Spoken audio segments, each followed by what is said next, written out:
venture capitalist and a serial entrepreneur with a finger in every innovative pie. He's been at the helm of the Purple Haze Apartments, a multi-award winning high-end residential project in Nairobi, Kenya. Yesterday is Deep Nagda talking about his unprecedented success in Kenya's luxury real estate market, his cheat sheet for a healthy life, and a successful career. I'm Jeremy Savory. Welcome to the CEO Hack show, where we uncover the best success hacks from industry leaders around the world.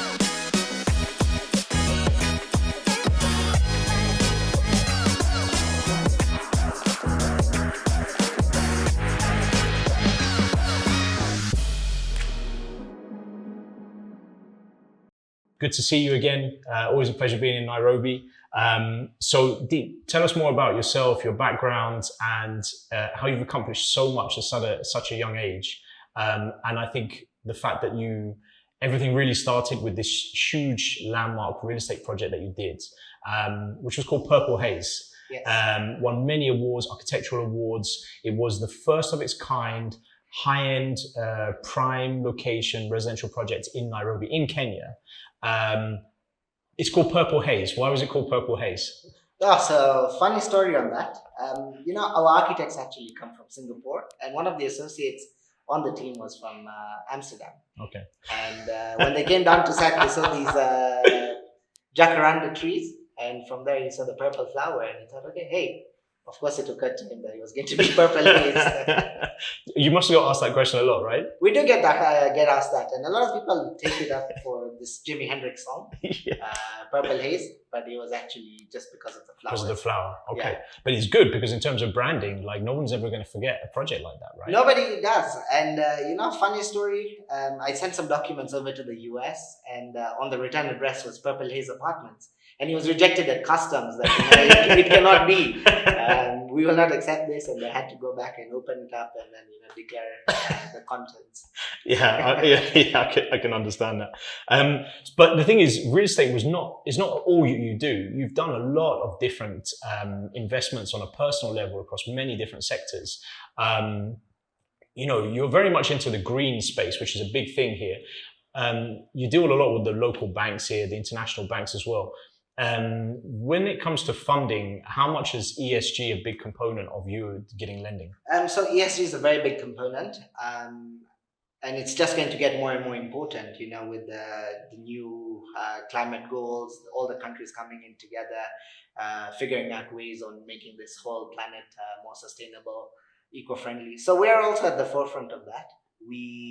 We're constantly on the lookout for new technologies, new building materials, where all the wastage is reduced, on the production, sustainable factories where all the building materials are produced. So that's the kind of thing we look at.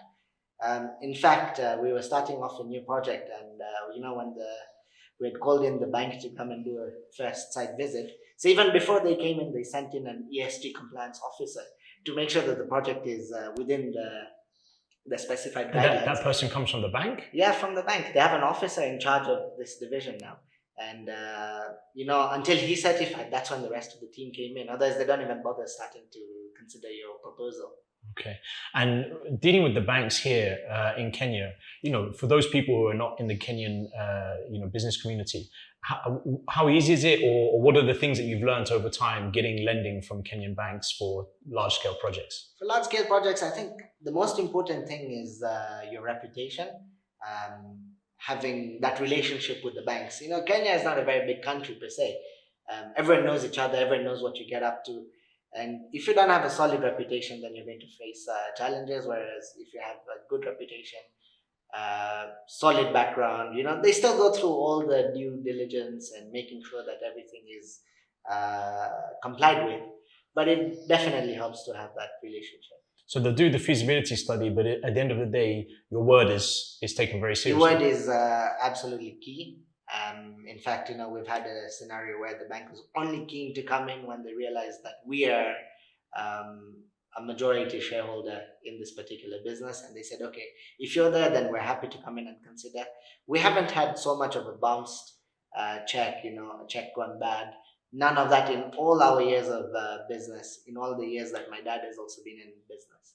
Okay. So that gives you a lot of Yeah, leverage, so I would in say. whatever way we had to struggle and pay off the bank, we would have done that. Okay. And so you've done real estate. What other businesses are you involved in?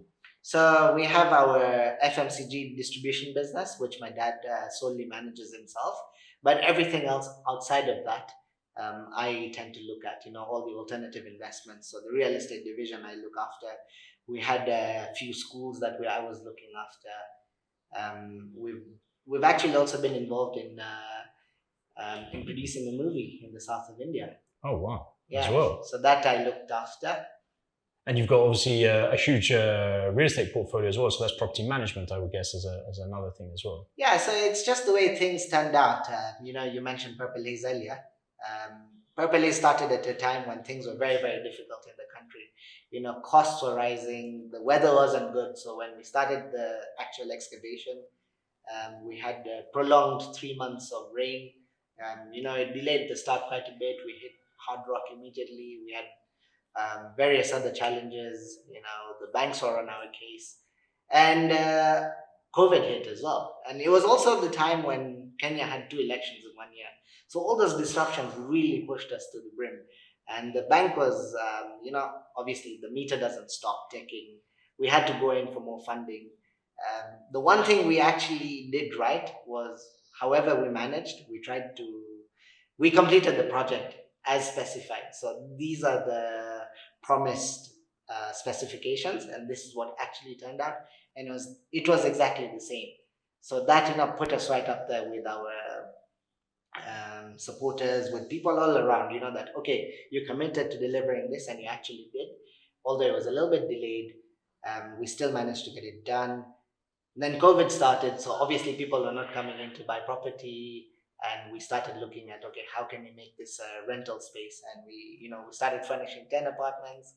Those went off immediately. We furnished another 10. They went off immediately. At the end of the day, we had 100 apartments that we furnished and rented out.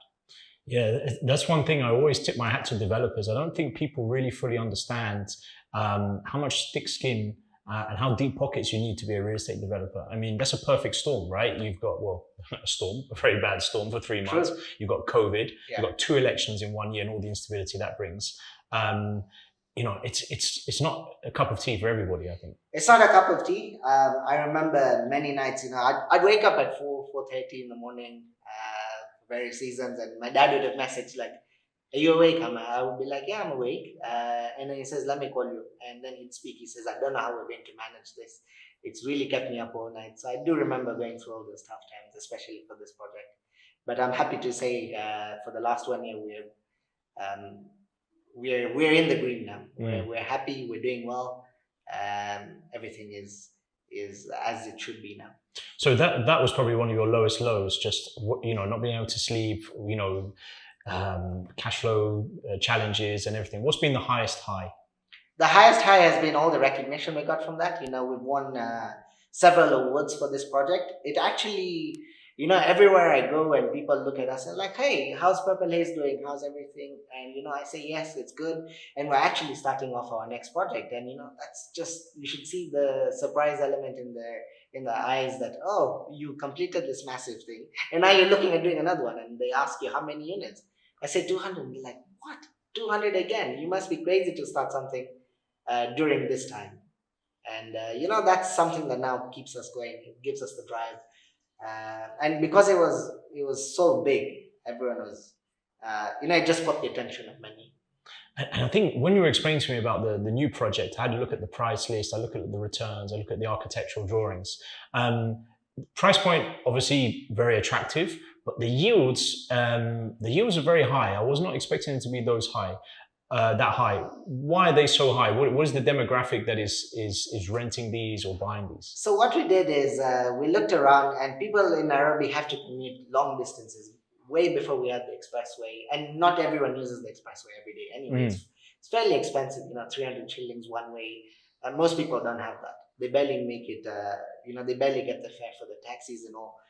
And they live 2 hours away. They have to struggle getting in early morning, leave late in the day, and live in houses way in the satellite towns for the price point that we're looking at.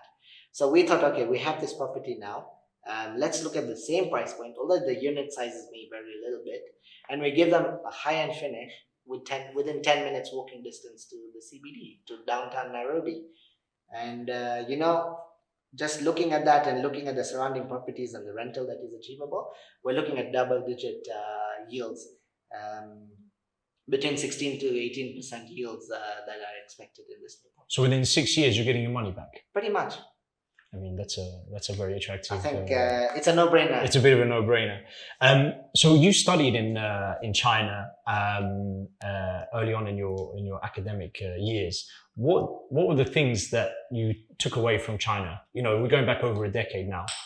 What were the things that you learned the most from being in China? So I actually decided to do a program in China over one summer. I studied in the UK, and for 2 months I went off to Shanghai. I joined a program, and there were like-minded people there, so I made a lot of different friends. We're still in touch, even as of today. China back in 10 years ago, I thought was, it was just coming into the center of attention, the global stage. It was pegged to become the world's fastest growing economy, the world's biggest economy. It's still getting there. And, when I went there, I didn't expect the kind of progress that they had made, the kind of people there were. It was a culture shock to me. It was so modern, yet closed up. And, we met all these business leaders there, the American Chamber of Commerce, etc. We had gone to visit all these factories. We had looked at, I actually did a couple of courses over there. And I came to realize that the strategy they followed, their way of thinking was, it was a collective, all of us together will be able to achieve this. They started doing that. And over the last 10 years, I've seen how whatever policies that set in place were actually materializing. So it's very interesting. You're very interested in fintech, eco-friendly constructions, FMCG. Now you're doing cinema, but you're also engaged in education, automotive, and IT. Why are you always looking for another place to kind of get interested in? I mean, most people just stay within one thing, but why are you constantly trying to find new businesses? So I think the lessons and principles you learn from any business are the same. The core principles are the same all across. So how you manage your cash flows, how you manage your expenses are pretty much all the same. And I have an interest for learning new things. I'm always interested in new ventures, new opportunities, new proposals coming in. In fact, there's a thought I had when I just graduated was, I should join one of the consulting firms. Because you get to learn a lot. People come with all sorts of businesses to the consulting firm for looking for advice, and you have to do a deep dive into that particular sector. So actually, now when I think about it, that was something I really wanted to do. I wanted to understand this fully. Then once I've understood that, I knew I could do this. And at the end of the day, there's always a connection. You could use something that you've learned here to do something else over here. Interesting, yeah. So the same principles apply regardless of the industry. Pretty much, and you meet interesting people. Like from our real estate business, we meet a lot of interesting people coming in to buy a property, to come and rent a property, and you make these connections, and those connections then actually open up more opportunities for you. So that's the other thing. You meet all these people, and something somewhere, happens, and you're off to the next stage. But also you invest in yourself personally in terms of personal development and learning. What do you really invest a lot of time in personally? I mean, do you read books on negotiation? Do you read books on fintech or what's coming next, or cultural differences in terms of doing business? What are you personally keen on? So I like to read a lot. In fact, I tend to read a lot of nonfiction books, a lot of business books per se. Yeah. Self-development. Current affairs. So understanding the world, understanding how things are done across in other countries. I've read a lot of biographies and autobiographies. At the moment, I'm actually reading Steve Jobs by Walter Isaacson.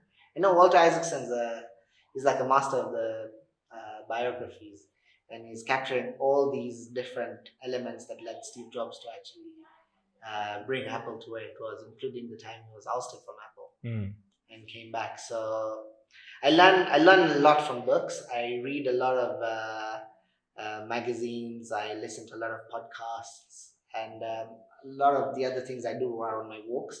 I tend to go on. I do an hour's walk every day at least, plugged in, listening to different interesting subjects. I listen to the food chain on BBC, for example, where I learn a lot about different things to do with food. Well, hopefully you'll be listening to our podcast soon. I will be listening to that. But I tell you, in terms of going places to go for a walk every day, I mean, you're spoiled here in Nairobi. I mean, you're spoiled in Kenya. We're spoiled in Kenya. The climate and the nature and the greenery. I mean, you're very fortunate. We're fortunate. In fact, one of my favorite things to do is take the dog out on a Sunday morning. We have a forest called Karura, easily accessible. It's only 10 minutes from my house. And I take the dog out and he loves it there. We spend an hour and a half and come back, sets us up for the rest of the weekend. Nice. And so that's your personal development that you're doing. But when you want to switch off, I know you're a Man United fan. Are you a Man United fan? No, You're not. not So you just went Man to Man United. So what do you do switch off in terms of sport or in terms of, just leisure time? So my brother actually is a Man United fan, and I spend a lot of time mocking him on that. Who do you support then? I used to support Arsenal. I haven't watched football in a very long time. Okay. But I actively keep up with the cricket. The cricket World Cup's on. Yeah. So that keeps us, entertained. I like to watch a few sitcoms once in a while. Mm-hmm. That's how you unwind. Yeah. Okay. A lot of people, when they look at investing in overseas countries, they look at Africa as a whole, when in fact, it's many different countries, all with their own cultures and traits that come with it as well, and ways of doing business. What's the one thing that if someone wanted to look at doing business in Kenya, what are the kind of key things that they should be aware of that make it unique? So Kenya is growing, one of the fastest growing economies in Africa. In fact, it's a destination that a lot of the multinationals are now actively looking to set up their presence in. But one thing I have to say, Africa is conceived as or perceived as a high risk destination. Yes, it may be, but we've lived here. I was born here. And I see that a lot of countries have the same issues.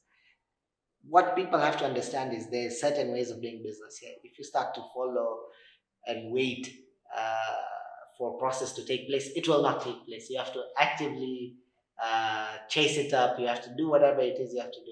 You have to get out of the line to make sure that it gets done. So patience basically. Patience, and you need to have a lot of patience. You need to have a lot of confidence, and you need to just have the heart of a lion, let's say, to get things done over here. So when you go outside of Kenya, where do you typically go to, and other than business? Other than business, we tend to travel a lot to Dubai, actually, because Emirates is the preferred airline. Yeah. And wherever we go, we fly on Emirates, and we'll take 2 or 3 days out in Dubai. Lots happening in Dubai. Things change all the time. New restaurants to go to, new hotels. Just everything is new all the time you go there. So we do enjoy that, and it's only 5 hours away from here. Other than that, we tend to go to a lot of the national parks within Kenya. I really do enjoy going on safari, and we spend 2 or 3 days every few months going on that. Yeah, you're definitely spoiled with the safari in Kenya. I'm very envious of you. And I actually grew up literally about 2 hours away from the Masai Mara, which is the most well-known national park. I proposed to my wife in the Masai Mara. Yeah? Yeah. Oh, that's amazing. So my parents still live 2 hours away from there. And, it was so much of a day trip. We would leave early morning, come back in the evening. So we used to visit the park at least 6-7 times a year. What's the most important business lesson you've learned? I mean, obviously, you've achieved a lot in before a young age, and over a short space of time. What's the most important, most valuable business lesson that you've learned? Most valuable, I would say, is one, staying true to your word. That is absolutely important. And the second most important lesson I've learned is you have to be there for your own business. You cannot rely on leaving it to other people. Nobody will manage your business and your affairs as well as you would do. Nobody has that care, and nobody has that interest in them to look after it as much as you would do. So whatever we do, we tend to just involve ourselves 100%, make sure that you can absolutely give and devote your time to it. And we tend to do a lot of things within Kenya itself because we can actually reach all these places. That's why majority of our investments are located here. Not just in Kenya, but in the region? In the region, not at the moment. But Any within plans Kenya, to expand? I think definitely we'll have plans to expand in the future once we have committed to a few big projects now. So it'll be. I'm hearing a lot about Uganda, Rwanda. Yeah, they're really up and coming now. I hear Tanzania is what Kenya used to be about 10, 15 years ago. Really? Okay. So whatever people did in Kenya during that time and came ahead, you could probably go and replicate in Tanzania. And the business environment's getting a lot easier there now. Interesting. What's your biggest weakness? What is it that is it food? Is it cars? Is it holidays? Is it restaurants? What is it? Definitely food. Yeah. Me and my wife are both foodies. Yeah. You told me you went vegan as well. No, vegetarian. Vegetarian. Yeah. Yeah, we went vegetarian, but and it's been 2 years since then, and we've discovered that it's still okay to be vegetarian and go out and try different foods. I mean, our biggest experience was we went to one restaurant in New York that we'd seen on TV, and it was supposed to be the world's best restaurant. Is that the documentary that was on Netflix? Yes, is that yes, one? that's the one. 11 Madison Park. Oh, yes. And we just booked it. We went in, and we were told that we've changed to vegan. They changed the policies, they changed the beliefs, the ethics, the whole thing. And we were like, no, that can't be it. We came here specifically looking for this particular duck that was the signature dish. Yeah. So we went in as expecting something different. I could not tell. By the time we left, we left after dinner, and we were just impressed and blown out of our minds that they could create such gastronomical dishes and purely vegan. And was that the moment that it started for you, or you'd already been on that path for a while? No, so 3-4 months after that, we decided, let's turn vegetarian. I think it's better for us. We feel a lot better. And, every weekend we're out. We're out at different restaurants. We're out at different places, just trying out different foods. And after I spoke with you, I was like, I need to do the same thing, because I've heard it from a few people. Yeah. And I think the conversation I had with you convinced me. So I even just sent a message back home. I was like, right, we're going to be vegetarian at least for a month until, just try it out for a bit. See how it feels. Yeah. We're always, we just do it personally. We don't try to impose it on other people. But have you noticed any difference? I have noticed a big difference. I feel a lot better consciously, health-wise as well. I had blood pressure earlier, and now it's within a year it has completely gone. Even the doctors were like, "What happened?" You feel more productive? I changed my lifestyle as well. I feel more productive. I feel a lot more energetic. Interesting. Yeah, that's then I think you've convinced me. You sold me this one. All right. So we've talked about your pursuits. You talked about books that you like to read. What type of sports personality do you look up to as a role model? I guess there's so much going on in the world of sports. Kenyans have fantastic athletes. The world record marathon runners. The world marathon record holders are all Kenyan. Kipchoge is one of them. But I still tend to go back to cricket. I used to watch a lot of cricket when I was a kid. We used to play a lot of cricket when I was a kid as well. And I look at some of the bigger legends, Ricky Ponting from Australia. You have A.B. de Villiers from South Africa. So these are kind of the role models I look at. The kind of games they used to play, kind of performance they used to put up was just out of this world. So we go back to business, and you talk about keeping your word, and you talk about being on top of your business, because obviously, not everyone is going to give it the same level of focus and attention and devotion. But if you were to give any advice to a young entrepreneur starting out, is there any other piece of advice that you give to them? I mean, today, a lot of young people starting out in their business career, whether, self-employed or employed, are always looking for guidance. But unfortunately, a lot of the people giving the advice and the guidance are not people who've actually done it in the real world. So what is the biggest misconception that a lot of people think about starting a business? Starting a business, I have made personal mistakes as well. If it's too good to be true, it is too good to be true. I mean, we've had scenarios where somebody comes in and says, invest in this business. This is the kind of return we'll get. And, you know, it doesn't make sense. It's not possible. And a lot of times now I've decided to just take a step back and think, can it really be that easy? If it was that easy, everyone else would be doing it. Are we really making the right choice here? Are we making the right decision? So, and I would be like, no, it can't be. And mostly it has not been that way. So there's some opportunities we've passed up and we've seen how it's ended up. For you, what is the definition of success? Definition of success would be, well, right here, we're having this conversation, number one. You wouldn't have picked up on me if you didn't feel that I was successful. I don't think I'm there yet. I think there's a lot to accomplish. I have a lot to do, and I want to leave a nice legacy and ensure that we've left an impact wherever we were raised up.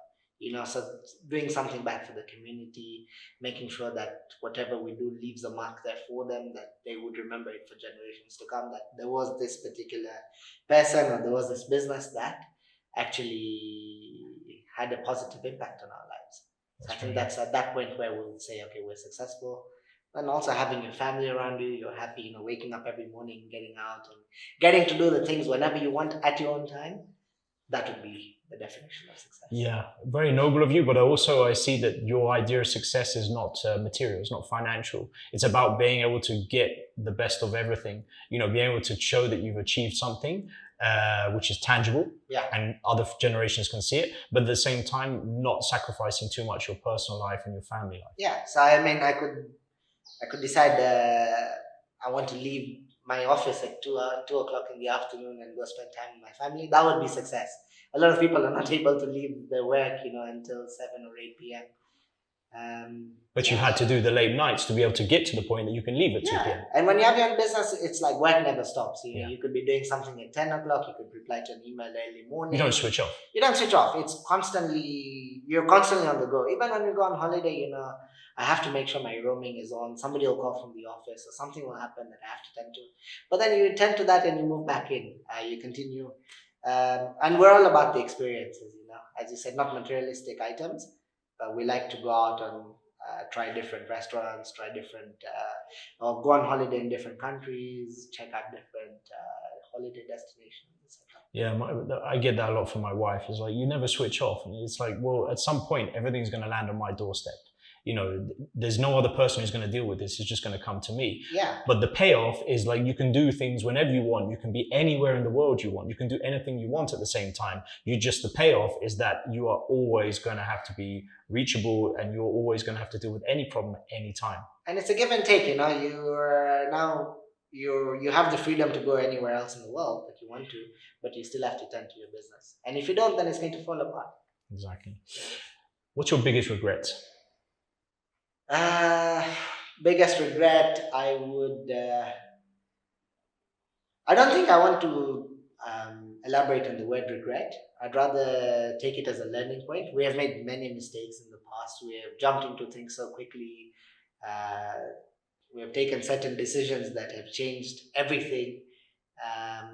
So I wouldn't say regret. I would just take it as a learning point and say, okay, I could have done that differently.